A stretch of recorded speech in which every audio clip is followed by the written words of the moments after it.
Hello, everyone, and welcome to the Nasdaq Dorsey Wright podcast for the week ending on October 6th. My name is Ian Saunders. David, it is good to be sitting across the table here from you again. Yeah, it's been probably like 2 months, but since we've done a podcast across the table, we've done a few through Zoom, Right, but right. this is a little bit different, a little bit better working environment, if you Yeah, will. a little bit easier, more conversational and going back and forth. And Absolutely.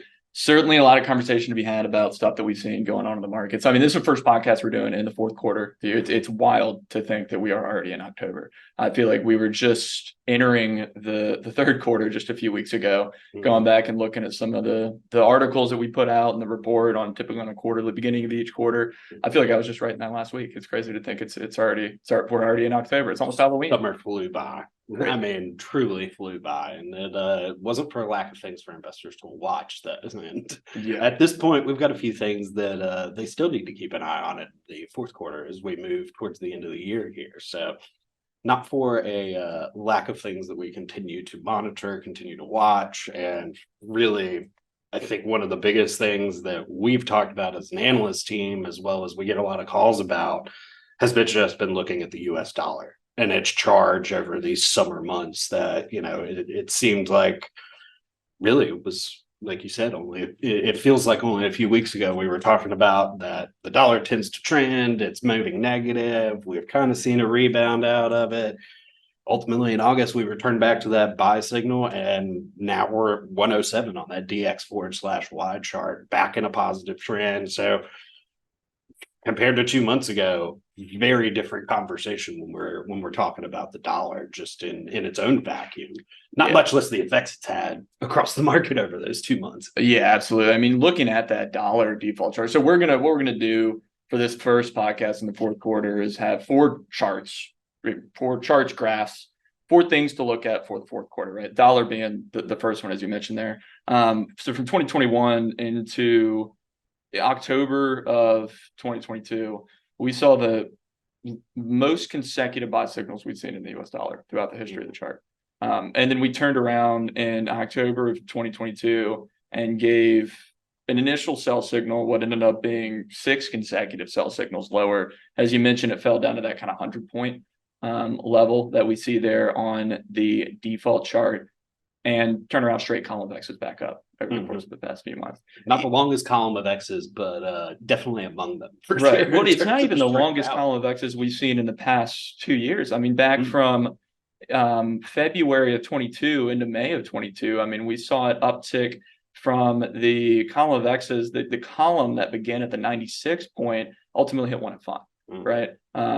But it's not unnatural to see an extended column of X's when it gets going in a particular direction. It tends to kind of have some notable runs, right? Well, and the adage we always bring up is the dollar tends to trend. That sometimes doesn't necessarily mean just the long term. Right. It can be that conversation too, that right now in the short term, we would say the trend, obviously on the point and figure chart, is now moved back positive, but really we've just seen incrementally higher prices for the dollar for really kind of beginning since around middle of July, which is about the time we kind of saw this shift within the markets, really.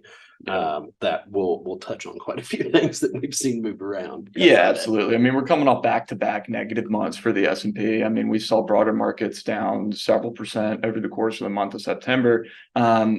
We see that the dollar doesn't necessarily have as much of an effect on the straight numbers perspective of returns for the domestic equity market like it does in the international equity space, certainly. And we've seen a lot of weakness, especially recent weakness over the past couple of weeks on the international side. We'll have some big coming out in the report today. We're recording this on Thursday. International equities failed their bogey check on our Dolly ranking with movement this week. Which is a near-term relative strength indication, but still, we still see international equities in that second spot, but it's pretty close with commodities, which kind of leads into another area that we want to highlight as chart number 2, right? Yeah, and really the chart number 2 is going to be crude oil.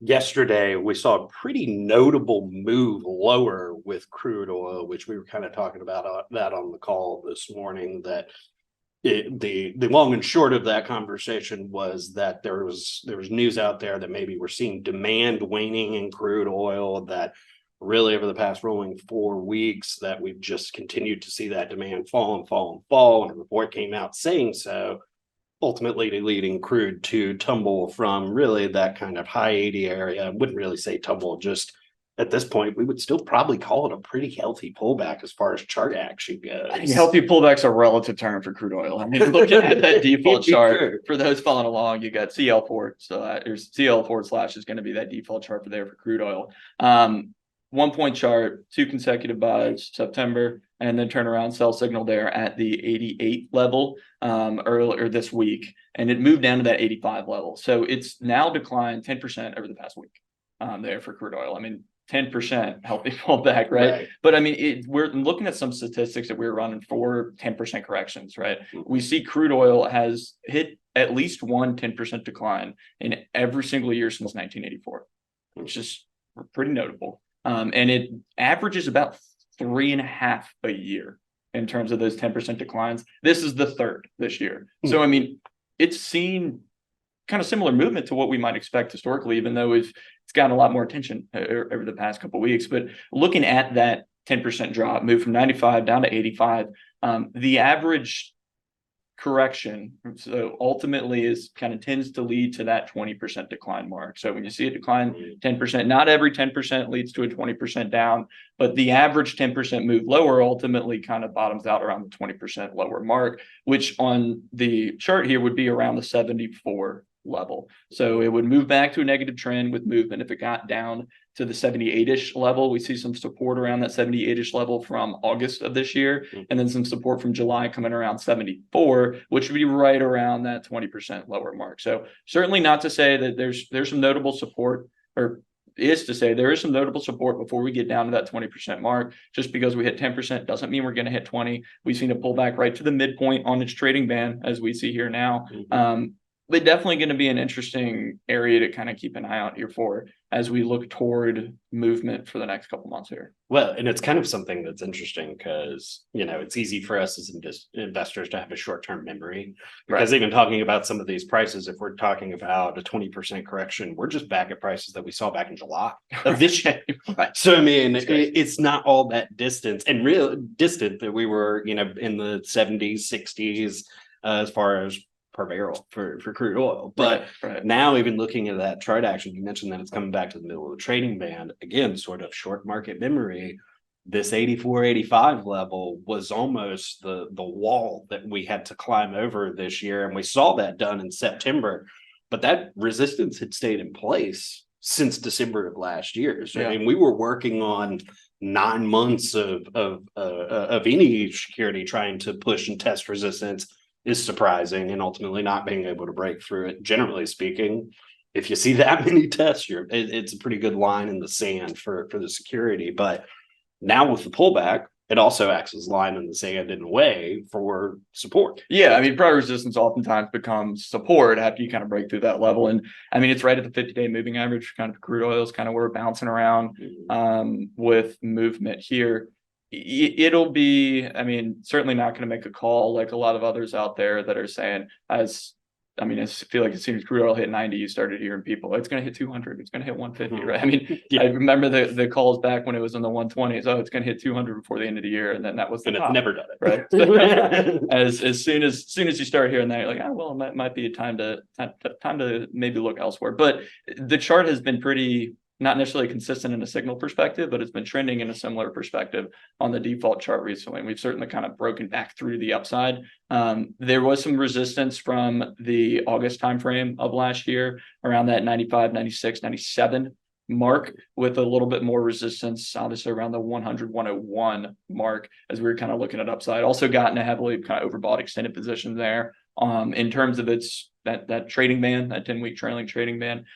So not surprised to see it pull back some. Wouldn't be surprised to see it maybe test some other support. There's not much support before you get down to that bullish support line currently at that 79 mark. So there is a little bit of room to see this possibly move lower. But like we've talked about, pulling back to the middle of the trading band, really pulling back to the 50-day moving average, pulling back to old resistance. I mean, again, in a vacuum, if we're talking about an individual chart, just any security, those are fairly decent things. I mean, there's silver linings there in a way that, yes, we've seen a drawdown, but here's some of the evidence, or here's some of the support we've got to maybe say, it could hang around this area. But again, I mean, like you said, there's a lot of things with crude oil that can be relative because it just moves that much faster and much more and gets that much more of a reaction, especially globally. I mean, it's not out of the realm of possibility to continue to see it move lower. Crude oil kind of would maybe say might be an outlier in terms of some things whenever we look at it, just because of the crazy I mean, it's volatility. It's a commodity there, right? Which makes the technical levels that we're kind of hitting on here. I mean, important to monitor, right? So, I mean, this chart definitely, like you said, that overhead resistance could be support. I mean, kind of where we're at now, going to be important to monitor over the next few weeks and see how that shapes out throughout the course of the next few months. But moving from there, I mean, so we've seen crude oil, which strengthening dollar, you would expect some declining crude didn't take effect last year. Maybe that's coming into some play now, but where you've definitely seen the strength of the dollar affect things, as we mentioned, is on the international equity front. And that's led to some changes, not on some of the broader like Dolly-based relative strength rankings that we have, but on the group scores page, you started to see a lot of those international equity groups tick notably lower. Meanwhile, you've had cash tick up in those rankings, right? So I think for that third chart or third thing to look at was looking at some of the movement from the U.S. money market group and how that relates to some of the other groups on the group scores page, right? Right. And really, when we look at that, one of the groups that we saw move below U.S. money market was commodities, which has been held up very much so by crude oil. And that pullback contributed to it kind of falling below U.S. money market as a broad group.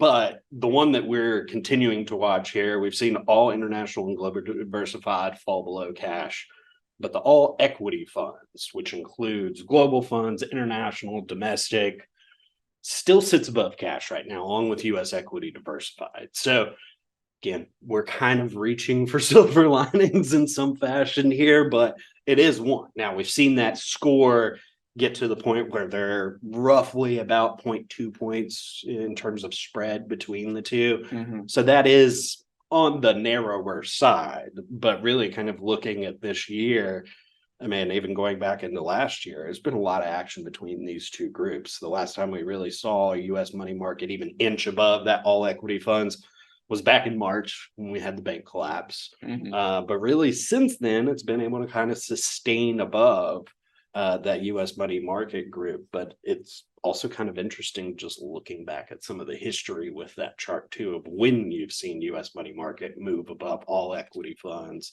And I think you were even talking earlier, especially in relation to the all U.S. equity diversified group. It's pretty interesting between all U.S. equity funds and that group's movement and relative to cash and how they behave. Yeah, I mean, when you're looking at that group scores graph, right? And we'll throw it up for those following along on YouTube, looking at the all U.S. equity diversified, all equity funds and U.S. money market. So looking at that equity and money market first, throw U.S. equity on top of it because it's currently higher ranked than both of those areas. You generally tend to see that all equity funds cross beneath money market before the U.S. equity diversified. And so when we're looking at that money market group score history, we only have history there going back to 2005. And so obviously the past since that time period hasn't seen a lot of strength for international equities since that kind of since the 2000s and the 2010s and forwards. Now, I haven't seen a lot of strength for international. So you would expect when you see weakness in the domestic equity market, international had less space to move lower than the money market, right?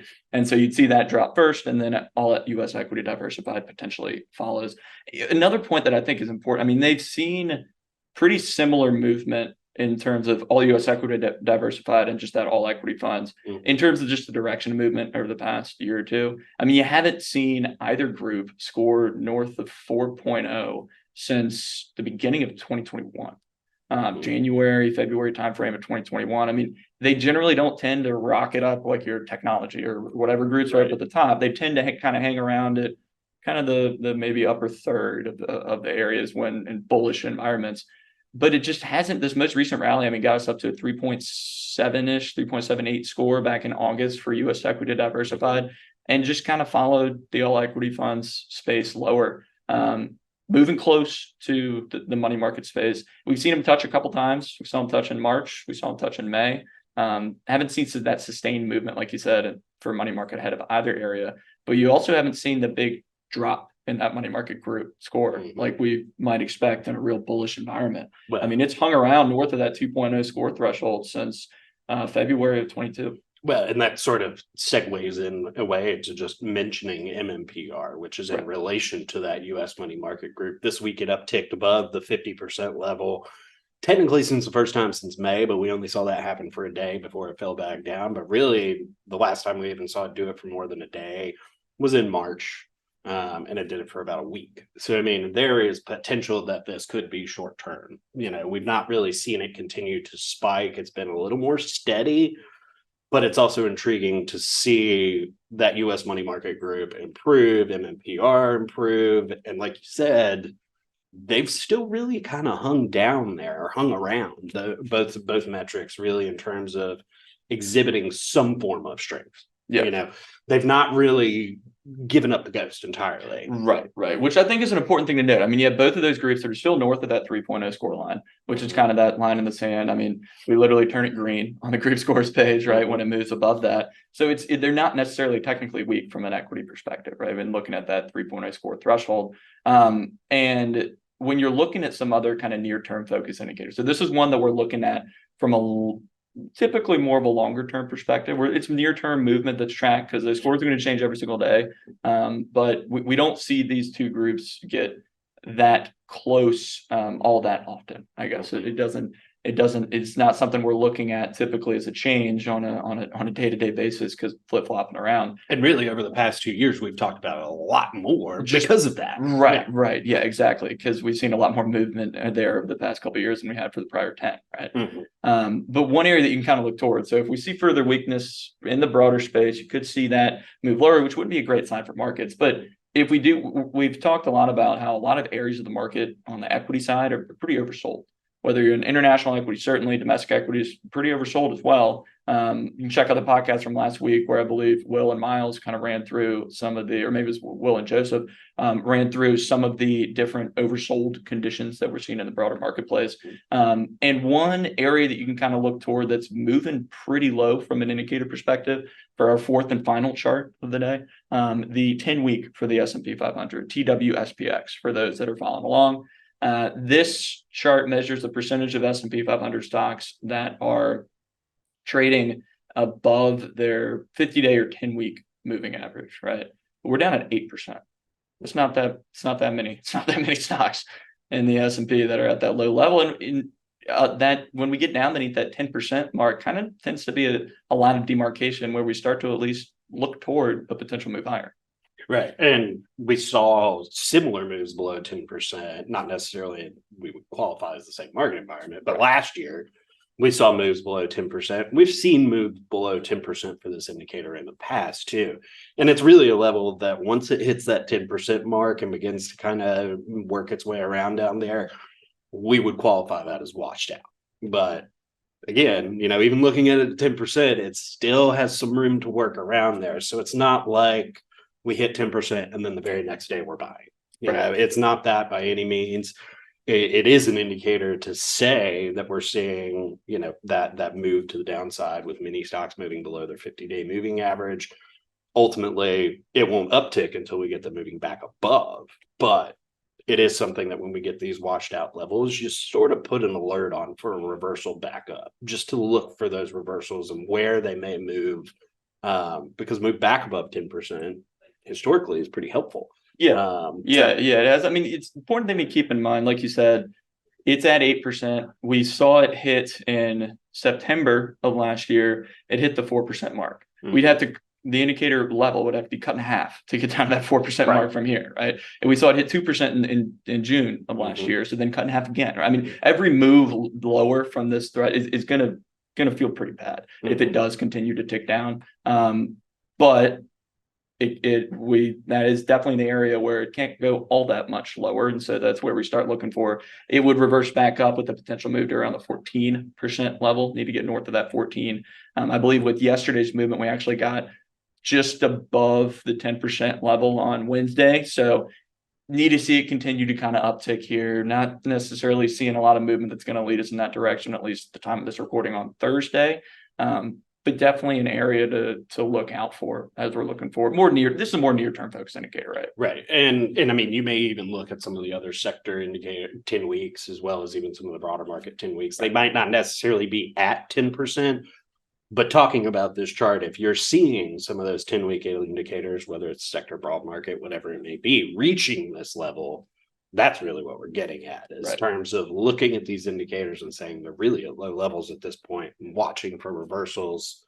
You know, in truth, looking at last year, the first reversal still wasn't necessarily what led the market higher, because we ended up seeing a reversal back down into O's.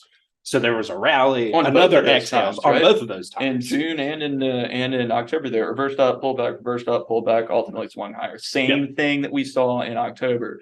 Reversed up, pulled back, and then swung all the way, both of those times moving from below 10% up to 90%. I mean, a lot of whipsaw having back and forth action. Hopefully that's not the case with this move. But yeah, like just because it gets down to this level doesn't mean you want to step in and buy now. Right. It's that reversal back in axis that could be kind of considered there. Yeah. And you know, even on the two examples we talked about last year, we did mention the reversals into O's. The important part about even looking at some of those reversals into O's is that they don't go back to that same level. Right. In both cases, looking back to June and really technically October, looking at the chart of last year, you saw higher bottoms put in place on that pullback.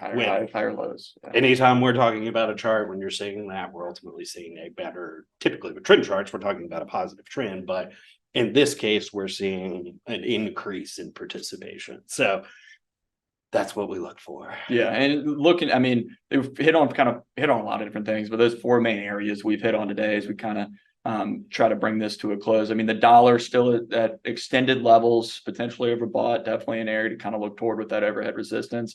Crude oil pulling back to kind of look to see if this is just a pullback, a 10% pullback, or a healthy pullback. We'll see some support come into play if we see that continue to move lower. From a longer term perspective, that equity funds versus money market group score relationship. And then finally here and looking at, if we do start to improve, an indicator you can look toward at that 10-week SPX chart. So, I mean, that's there's a lot of other stuff that we could look at, David, but I mean, that should at least keep us wrapped up for the week here. For sure. And if we tried to go any longer, we'd be here for 2 hours.